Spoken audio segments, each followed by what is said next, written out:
ಮೇಲ್ಗಡೆ ತಕೊಂಡು ಬರ್ತೇನೆ, ನೋಡ್ಲಿಕ್ಕೆ ಆಗೋದಿಲ್ಲ. ಸುಮಾರು 30 ಅಡಿಯಲ್ಲಿ ನಾನು ಹುಡುಕ್ತಾ ಇದ್ದೇನೆ ದೇಹ ತೆಗೆಯುವಾಗ, ನಾನು ಅಡಿಯಲ್ಲಿ ಹುಡುಕುವಾಗ ನನ್ನ ತಲೆಗೆ ಚಿಕ್ಕದೊಂದು ಕಾಲು ಅಂತ ಹಾಕ್ಕೊಂಡು ನನ್ನ ತಲೆಗೆ ಏನಂತ ತಿರುಗಿ ನೋಡ್ತೇನೆ, ಮಗುನು ಆ ತಾಯಿ ಹೊಟ್ಟೆಯಲ್ಲಿ ಕಟ್ಕೊಂಡಿದೆ ವೇಲಲ್ಲಿ. ಆ ಮಗು ತನ್ನ ತಾಯಿ ಎರಡೂ ಕೂದಲನ್ನು ಗಟ್ಟಿಯಾಗಿ ಬಿಗಿದಪ್ಪಿ ಇಟ್ಕೊಂಡಿದೆ.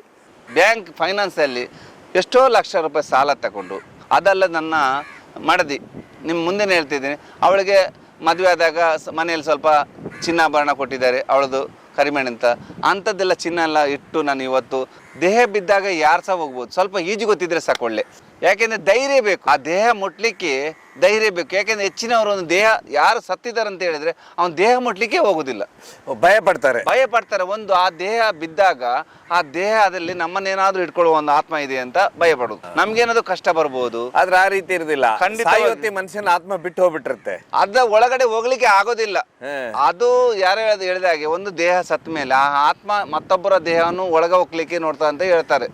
ಆದರೆ ಅಂಥದ್ದು ನನಗೇನು ಗೊತ್ತಿಲ್ಲ. ಯಾಕೆಂದರೆ ಎಷ್ಟೋ ದೇಹಗಳು ಮುಟ್ಟುದೇ ನಾನು ಹೋಗಿ ಮುಟ್ಟುವಾಗ ಆಗೋ ನನ್ನನ್ನು ಮುಟ್ಬೋದಿತ್ತಲ್ಲ. ಅದಕ್ಕೆ ನಿಮ್ಗೊಂದು 100 ಆತ್ಮ ಒಳಗಿರ್ಬೇಕಾಗಿತ್ತಲ್ಲ. ಈಗ ಇಷ್ಟೊತ್ತಿಗೆ ಇಷ್ಟು ಆತ್ಮಗಳು ನನ್ನೊಟ್ಟಿಗೆ ಸೇರಿದ್ರಿ ಎಂತ ಮಾಡ್ತಿತ್ತು? 100 ಆತ್ಮ ಇರ್ಬೇಕಾಗಿತ್ತಲ್ಲ. 100 ಆತ್ಮಗಳು ನನ್ನೊಟ್ಟಿಗೆ ಈಗ ಹಿಡ್ಕೊಂಡು ಈಗ ಅಲಾಡಿಸ್ತಿತ್ತೇನ. ಆದರೆ ನಾನು ಹೇಳೋದಿಷ್ಟೇ, ಯಾವ ಆತ್ಮಗಳಿಗೂ ಸಹ ನಾನೊಂದು ಮುಕ್ತಿ ಕೊಡ್ಲಿಕ್ಕೆ ಹೋಗ್ತೀನಿ. ಲವ್ ಕೇಸ್ಗಳಲ್ಲಿ ಅಂದರೆ ಮೊನ್ನೆ ನಮ್ಮದು ಆ ಗೊರೂರು ವಿಷಯ ಹೇಳಿದೆ. ಗೊರೂರಲ್ಲಿ ಒಂದು ಹುಡುಗಿ ಬಿದ್ದಿದ್ಲು. ಮತ್ತು ಇದೊಂದು ನಮ್ಮ ಹೆಸರುಘಟ್ಟದಲ್ಲಿ ತಾಯಿ ಮಗಳು ಇಬ್ಬರು ಬಿದ್ದಿದ್ರು. ಹೆಸರುಘಟ್ಟದಲ್ಲಿ ಒಂದು ತಾಯಿ ಮಗಳು ಬಿದ್ದದ್ದು ನೋಡಿ ವಿಡಿಯೋ ನಮ್ಮ ಯೂಟ್ಯೂಬ್ ಚಾನಲ್ ನೋಡಿ, ಬೆಳಗಾವಿನ ಒಂದು ತಾಯಿ ಆತ್ಮಹತ್ಯೆ, 3 ಮಕ್ಕಳು ಇಟ್ಕೊಂಡು 6 ಅವರು ಸಹ ಮನೇಲಿದ್ದಾರೆ. ಈಗ ಆರಿಲ್ಲ ವಿಷಯ ನೋಡಿ. ನನಗೆ ಈಗ ಫೋನ್ ಮಾಡ್ತಾರೆ ಬೆಳಗಾವಿಂದ ಒಂದು ತಾಯಿ ಫೋನ್ ಮಾಡಿದಾಗ, ಅವ್ರಿಗೆ 3 ಮಕ್ಕಳು, ತಂದೆ ಏನೋ ಇದೇ ಥರ ಕುಡ್ದು ಗಲಾಟೆ ಮಾಡ್ಕೊಂಡಿರು. ಆದರೆ ಆ ತಾಯಿ, ನಾನು ಆ ದಿವಸ ಹೆಸರುಘಟ್ಟದ ಒಂದು ಚಿಕ್ಕದ ಮಗು ತೆಗೆಯುವಾಗ ಎಲ್ರಿಗೆ ಹೇಳ್ತೀನಿ, ಯಾರು ಆತ್ಮಹತ್ಯೆ ಮಾಡ್ಕೊಳ್ಬೇಡಿ.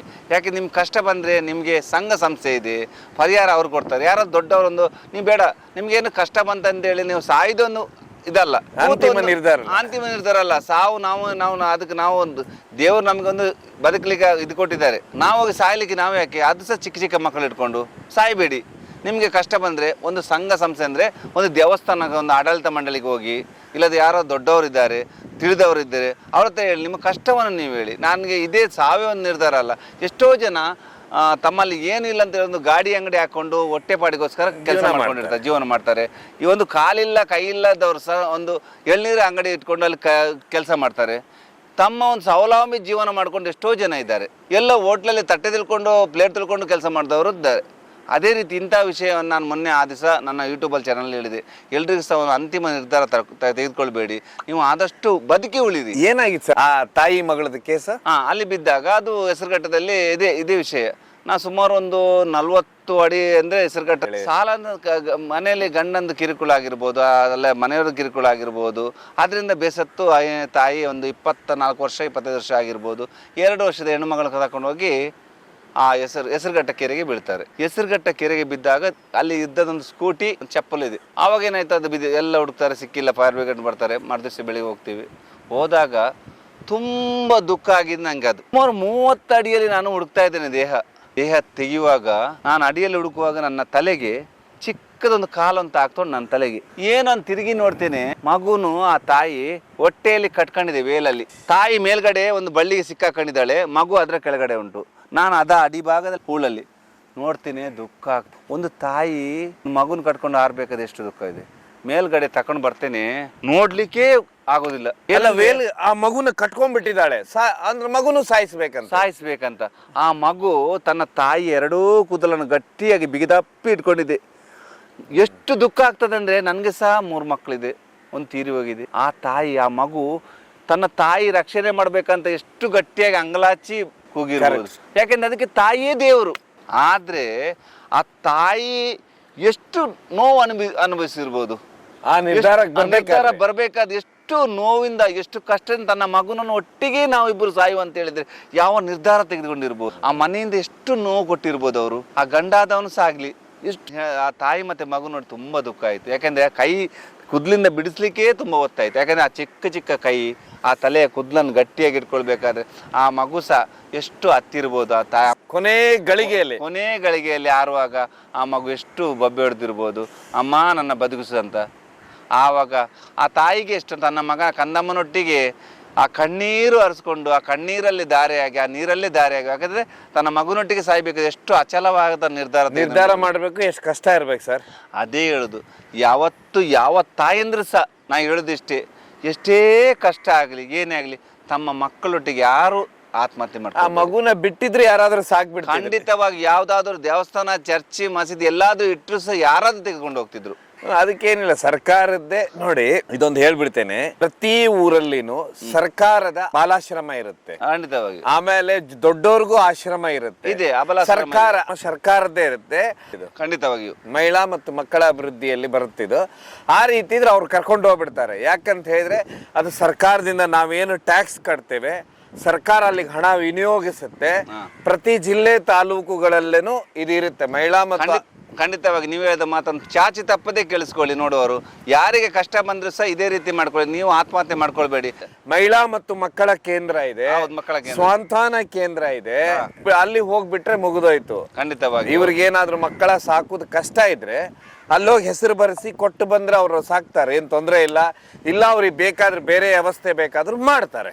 ಮಹಿಳಾ ಮತ್ತೆ ಮಕ್ಕಳ ಅಭಿವೃದ್ಧಿ ಇಲಾಖೆ ಅಭಿವೃದ್ಧಿ ಇಲ್ಲ, ಅದರ ನಂಬರ್ ಸಹಾಯವಾಣಿ ಇರ್ತದೆ, ಸಹಾಯವಾಣಿ ಎಲ್ಲ ಕಡೆ ನಂಬರ್ ಹಾಕಿರ್ತಾರೆ ಅದರಲ್ಲಿ. ಹಾಗಾಗಿ ಅಷ್ಟು ಆ ರೀತಿ ಸಾಯುವುದು ಯಾರು ಅವಶ್ಯಕತೆ ಇರುವುದಿಲ್ಲ.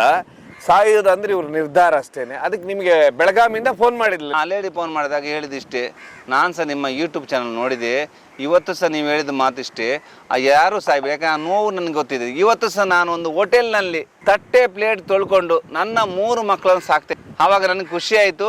ಏನು ಮಾಡ್ತಿದ್ದಾರೆ ಕೇಳಿದೆ, ಒಬ್ಳು 10ನೇ ಕ್ಲಾಸು, ಒಬ್ಳು 8ನೇ ಕ್ಲಾಸು, ಒಬ್ಳು 5ನೇ ಕ್ಲಾಸು. ನನಗೆ ತಾಯಿ ಖುಷಿ ಆಯಿತು. ಒಂದು ಆತ್ಮಹತ್ಯೆ ಮಾಡ್ಕೊಂಡು ಹೋದಾಗ ಆ ವಿಡಿಯೋ ನೋಡ್ಕೊಂಡು ಬದುಕಿದಿರಲ್ಲ ಅಂತೇಳಿ. ಈಗ ಸಹ ನಾನು ಹೇಳಿದ್ದೀನಿ ಆ ತಾಯಿಗೆ, ಈ ವರ್ಷ ಅವ್ರು ಹೇಳಿದ್ದೀನಿ, ನಾನು ಸಹ ಹೋಗಿ ಮಾತಾಡಿಕೊಂಡು ಬಂದಿದ್ದೇನೆ. ಅವರಿಗೆ ಏನು ಆ 3 ಮಕ್ಕಳಿಗೆ ಓದಲಿಕ್ಕೆ ಏನು ಹಣ ಬೇಕು ಶಾಲೆದು, ಅದು ನಾನು ಕೊಡ್ತೀನಿ ಖಂಡಿತವಾಗಿ, ನೀವು ಬದುಕಿ ಅಂತ ಹೇಳಿ ಅವ್ರಿಗೆ ಒಂದು ಆಶ್ವಾಸನೆ ಕೊಟ್ಟು ಅವ್ರಿಗೆ ನಮ್ಮ ಕೈಲಾದ ಸಹಾಯವನ್ನು ನಾನು ಮಾಡಿ ಬಂದಿದ್ದೀನಿ. ಅಲ್ಲ ಸಾರಿ, ಇದ್ರದ್ದು ರಾಣಿಬೆನ್ನೂರದು ಬ್ರಹ್ಮಾವರ ಒಂದು 75 ವರ್ಷದ ಒಂದು ವಯಸ್ಸಾದವರು. ಸುಮಾರು 70 ಅಡಿ ಆಳ ಬಾವಿ ಇದೆ. ಜೀವನದಲ್ಲಿ ಜಿಗುಪ್ಸೆ ಅಂದ್ರೆ ಏನ್ ಗೊತ್ತಾ, ನಾನು ಬದುಕುದಿಲ್ಲ ಅಂತೇಳಿ. ಯಾಕೆಂದ್ರೆ ಹುಷಾರಿಲ್ಲ ಅವರಿಗೆ, ಹುಷಾರಿಲ್ಲ ಅಂತೇಳಿ ತಮ್ಮ ಮನೆಯಿಂದ ಆ ಬಾವಿ ಹತ್ರ ಹೋಗ್ಲಿಕ್ಕೆ 200 ಮೀಟರ್ ಬೇರೆಯವ್ರ ಬಾವಿ. ಆ ಬಾವಿ ಹತ್ತಿ ಸುಮಾರು ಆಳ ಅಂದ್ರೆ 75 ಅಡಿ ಆಳ ಇದೆ ಬಾವಿ. ನಾನು ಅಡಿಗೆ ಹೋಗಿ ನೋಡ್ತೇನೆ, 10 ಅಡಿ ನೀರಲ್ಲಿ ಉಂಟು. ಫೈರ್ ಬ್ರಿಗೇಡ್ನವ್ರು ಬಂದಿದ್ದಾರೆ, ಅವರಿಗೂ ಸಿಗೋದಿಲ್ಲ ಕೊಕ್ಕೆ ಹಾಕಿದ್ರೆ. ನಾನು ಅಡಿಗೆ ನನ್ನ ಇಳಿಸಿದ್ದಾರೆ, ಅವ್ರು 75 ಅಡಿ ನೀರು ಆಳದಲ್ಲಿ ದೇಹ ಇದೆ. ಗೊತ್ತಾದ ಹೇಗಂದ್ರೆ ಅವರೊಂದು ವಾಕಿಂಗ್ ಸ್ಟಿಕ್ ಅಲ್ಲಿ ಇದೆ ಮೇಲ್ಗಡೆ. 75 ವರ್ಷ ಆದ್ಮೇಲೆ ಯಾಕೆ ನೀರಿಗೆ ಆಡ್ತಾರೆ ಅವರು? ಮಿನಿಮಮ್ 75 ವರ್ಷ ಆದ್ರೆ ಆ ಬಾವಿ ಅಷ್ಟೇ ಆಳ, 75 ವರ್ಷ ಅಡಿ ಆಳ ಇದೆ ಲೆಕ್ಕಾಗಿ. ಅವರು ಗ್ಯಾರಂಟಿ ಮೇಲೆ ಅರ್ಧದಲ್ಲಿ ಹೋಗುವಾಗಲೇ ಅವ್ರ ದೇಹ ಹೋಗಿದೆ, ಅಷ್ಟು ಆಳ ಇದೆ. ಬೇಕಾದ್ರೆ ಆ ವಿಡಿಯೋ ಈಗ ನೋಡ್ತೀರಿ, ಈ ವಿಡಿಯೋ ಕೊಡ್ತೇನೆ ನೋಡಿ, ಆ ವಿಡಿಯೋ ಎಷ್ಟು ಆಳ ಇದೆ ನೋಡಿ. ಆಮೇಲೆ ಗಾಳಿ ಇಲ್ಲ ಅದರಲ್ಲಿ. ನೀವು ಈಗ ಕಳೆದ ಒಂದು ವರ್ಷದಲ್ಲಿ ಒಂದು 100 ಡೆಡ್ ಬಾಡಿ ತೆಗೆದ್ರಲ್ಲ, ಇದರಲ್ಲಿ ಯಾವ್ದಾದ್ರು ಜೀವಂತ ಯಾರಾದ್ರೂ ಸಿಕ್ಕ್ರ ನಿಮ್ ಕೈಗೆ? ಇಲ್ಲ, ನೀರಲ್ಲಿ ಬಿದ್ದವರು ಜೀವಂತ ಯಾವುದು ಹೆಚ್ಚಿಗೆ ಅಂದ್ರೆ ನಾವೀಗ ಬದುಕಿಸಲಿಲ್ಲ. ಎಲ್ಲರೂ ಫೋನ್ ಮಾಡೋದು ನೀರಿಗೆ ಬಿದ್ದಾಗ್ಲಿ, ನೀರು ಬಿದ್ದಾಗ, ದೇಹ ಸಿಗದಿದ್ದಾಗ. ಯಾಕೆಂದ್ರೆ ಮೊದಲಿಗೆ ಫೈರ್ ಬ್ರಿಗೇಡ್ನವ್ರು ಹುಡುಕ್ತಾರೆ, STR ಹುಡುಕ್ತಾರೆ, ಅವ್ರಿಗೆ ಸಿಕ್ಕಿಲ್ಲದ ಮೇಲೆ ನನ್ನ ಕರೀತಾರೆ. ಈಗ ಈ ವಯಸ್ಸಾದವ್ರು 75 ವರ್ಷ ನೀರಿಗೆ ಬಿದ್ದಾಗ ಹುಡುಕುವಾಗ ಆ ಬಾವಿ ಇಳಿಕ್ಲಿ ಸುಲಭ ಅಲ್ಲ.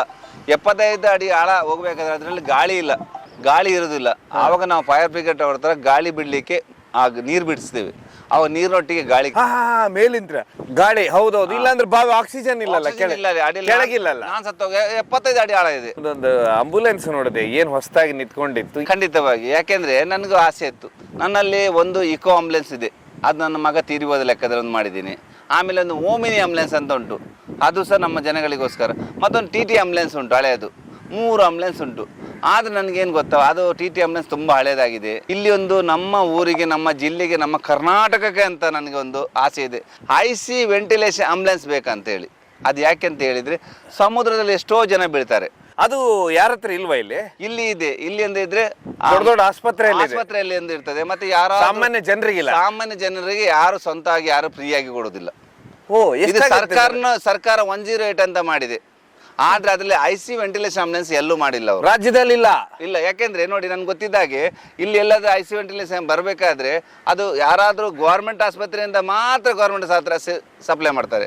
ಬೇರೆ ಬಡವರು ಎಲ್ಲಾದ್ರೂ ಬಂದ್ರೆ ಅವ್ರಿಗೆ IC ವೆಂಟಿಲೇಷನ್ ಆಂಬುಲೆನ್ಸ್ ಇಲ್ಲ. ಸೊ ಇದು ಒಂದು ದೊಡ್ಡ ಪ್ರಶ್ನೆ ಅಲ್ಲ ಸರ್, ಯಾಕೆ ಗೊತ್ತಾ, ಈಗ ಏನು ವೈದ್ಯಕೀಯ ಸಚಿವರಿದ್ದಾರೆ, ಖಂಡಿತವಾಗಿಯೂ ಮಂತ್ರಿಗಳಿದ್ದಾರೆ, ಅವರು ನಿಮ್ಮ ಜಿಲ್ಲೆಯ ದಕ್ಷಿಣ ಕನ್ನಡ ಜಿಲ್ಲೆ ಉಸ್ತುವಾರಿ ಸಚಿವರವರು. ಖಂಡಿತವಾಗಿಯೂ ನೀವು ಅವ್ರಿಗೆ ಹೇಳ್ಬೋದಲ್ಲ, ಇದೊಂದು ICU ವೆಂಟಿಲೇಷನ್ ವಾಹನ ಇಲ್ಲ ಅಂತ ಹೇಳಿ. 108 ಇಲ್ವಾ ಅದು?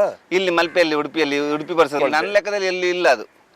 ನಾನು ಹೇಳುದು ಮಾಮೂಲಿ ಆಂಬುಲೆನ್ಸ್ ಇರ್ತದೆ ಅದರಲ್ಲಿ 108 ಇದೆ, 108 ಇದೆ, ಆಕ್ಸಿಜನ್ ಇರ್ತದೆ, ತಗೊಂಡು ಹೋಗ್ಬೋದು. ಆದ್ರೆ ನಾನು ಹೇಳುದು ಇಷ್ಟೇ, ಎಲ್ಲಾ ಕಡೆನೂ IC ವೆಂಟಿಲೇಷನ್ ಆಂಬುಲೆನ್ಸ್ ಮಾಡಬೇಕು ಬಡ. ಯಾಕೆಂದ್ರೆ ಒಂದು ಪೇಷಂಟ್ ಕರ್ಕೊಂಡು IC ಆಂಬುಲೆನ್ಸ್ ಅಂತ ಡೈರೆಕ್ಟ್ ಆಗಿ ನಮ್ಮ ಉಡುಪಿ ಜಿಲ್ಲಾ ಆಸ್ಪತ್ರೆಗೆ ಬರ್ತದೆ. ಯಾಕೆಂದ್ರೆ ಅಲ್ಲಿ ಬಿಲ್ ಜಾಸ್ತಿ ಅಂತ ಹೇಳಿ ತಗೊಂಡ್ಬಂದು ಗೌರ್ಮೆಂಟ್ ಆಸ್ಪತ್ರೆ ಆಗ್ತದೆ. ಅವಾಗ ಇಲ್ಲಿ ಏನಾಯ್ತು, ಉಡುಪಿ ಜಿಲ್ಲಾ ಆಸ್ಪತ್ರೆಯಿಂದ ಬಂದಾಗ ಇಲ್ಲಿಂದ ಟ್ರೀಟ್ಮೆಂಟ್ ಮಾಡಲಿಕ್ಕೆ ಇವ್ರ ಹತ್ರ ಆಗೋದಿಲ್ಲ, ನೀವು ಬೇರೆ ಆಸ್ಪತ್ರೆಗೆ ಮಂಗಳೂರು ಹೋಗ್ಬೇಕಂತ ಆಯ್ತು. ಮಂಗಳೂರು ಹೋಗ್ಬೇಕಾದ್ರೆ ಇವ್ರ ಹತ್ರ ಮತ್ತೆ ಇಲ್ಲಿಂದ ಹೋಗ್ಲಿಕ್ಕೆ ಹಣ ಇಲ್ಲ ನೋಡಿ. ಆವಾಗ ಅದಕ್ಕೆ ಮತ್ತೆ 10,000 ಕಟ್ಟಬೇಕಾದ್ರೆ ಎಷ್ಟು ಕಷ್ಟ ಉಂಟು. 7ರಿಂದ 8ರಿಂದ 10,000 ರೂಪಾಯಿ ಆಗ್ತದೆ ದೂರಕ್ಕೆ. ಯಾಕೆಂದ್ರೆ ಅಷ್ಟು ಪ್ರೊಸೀಜರ್ ಇರ್ತಾರೆ, ಅದರಲ್ಲಿ ಒಂದು ಸ್ಟಾಪ್ ನರ್ಸ್ ಇರ್ತಾರೆ, ಎಲ್ಲ ಅದರಲ್ಲಿ ಕೂಡಿರ್ಬೇಕಾಗ್ತದೆ. ಇವತ್ತು ನನಗೆ ಆ ದಿವಸ ಕಷ್ಟ ನೋಡಿ ನಾನು ಸೇರಿಸ್ಕೊಂಡೆ, ನನ್ನ ಕೈಯೆಲ್ಲ ಅದು ಸಾಲ ಆಗಲಿ, ಜನಗಳಿಂದ ತಗೊಂಡಾದ್ರೂ ಪರವಾಗಿಲ್ಲ, ಫೈನಾನ್ಸಲ್ಲಿ ಸಾಲ ಮಾಡಿದರೂ ಪರವಾಗಿಲ್ಲ, ಜನಗಳಿಗೆ ಒಳ್ಳೇದಾಗಬೇಕಂತ ನನಗೊಂದು ಆಸೆ ಆಯಿತು. ಒಂದು 25 ಲಕ್ಷ ರೂಪಾಯಿದೊಂದು IC ವೆಂಟಿಲೇಷನ್ ತರಬೇಕಂತ ನನಗೊಂದು ಆಸೆ ಇತ್ತು. ನಾನೇನು ಮಾಡಿದೆ ಅಂದರೆ, ನಾನು ನಿಮ್ಮ ಹತ್ರ ಹೇಳ್ಬೇಕಂತಿಲ್ಲ, ನನ್ನ ಹತ್ರ ದುಡ್ಡಿದೆ ಅಂತಲ್ಲ, ಅಷ್ಟೇ ದುಡ್ಡಿದ್ರೆ ಸರ್ ನನಗೊಂದು ಮನೆ ಮಾಡ್ಕೊಳ್ಬೋದು. ಎಷ್ಟೋ ಜನ ಈಶ್ವರ್ ನಿಂಗೆ ತಲೆ ಸರಿ ಇಲ್ಲ, ಮನೆ ಮಾಡ್ಕೊಂಡು ಕೂತ್ಕೊಳ್ಬೋದಲ್ಲ, ಹಣ ಮನೆ ಮಾಡ್ಕೊ ಅಂತ, ಸ್ವಂತ ಮನೆ ಮಾಡ್ಕೋ ಅಂತ. ಇವತ್ತು ನಾನು ಸ್ವಂತ ಮನೆ ಮಾಡಿ ಕೂತ್ಕೊಳ್ಬೋದು. ನಾನು ಒಂದು 4, 5, 10 ವರ್ಷ 20 ವರ್ಷ ಬದುಕ್ತೇನೆ. ಆದರೆ ಇವತ್ತೊಂದು ಸಾವಿರಾರು ಜನ ಬದುಕಿದ್ರೆ ಅವ್ರಿಗೊಂದು ಬದುಕು ಕಟ್ಟಬಹುದು. ಆದರೆ ನನ್ನ ಬದುಕನ್ನು ನಾನು ನೋಡ್ಕೊಳ್ಳೋದಿಲ್ಲ. ನನ್ನ ಬದುಕಿನೊಟ್ಟಿಗೆ ಎಲ್ಲರೂ ಸಹ ಬದುಕಬೇಕಂತ ನನಗೊಂದು ಆಸೆ ಇದೆ. ಅದಕ್ಕೆ ನಾನೇನು ಮಾಡಿದೆ, ನಾನು ಬ್ಯಾಂಕ್ ಫೈನಾನ್ಸಲ್ಲಿ ಎಷ್ಟೋ ಲಕ್ಷ ರೂಪಾಯಿ ಸಾಲ ತಗೊಂಡು, ಯಾಕೆಂದ್ರೆ ನಾನು ದುಡ್ದು ಕಟ್ತೀನಿ, ನನಗೆ ದುಡ್ದು ಕಟ್ಟುವ ಒಂದು ಸಾಮರ್ಥ್ಯ ದೇವರು ಶಕ್ತಿ ಕೊಟ್ಟಿದ್ದಾನೆ. ನನ್ನ ಒಂದು 2 ವಾಟರ್ ಸಪ್ಲೈ ಗಾಡಿ ಇದೆ, ಅದರಲ್ಲಿ ಬಂದ ಹಣದಲ್ಲಿ ಕಟ್ಬೋದು.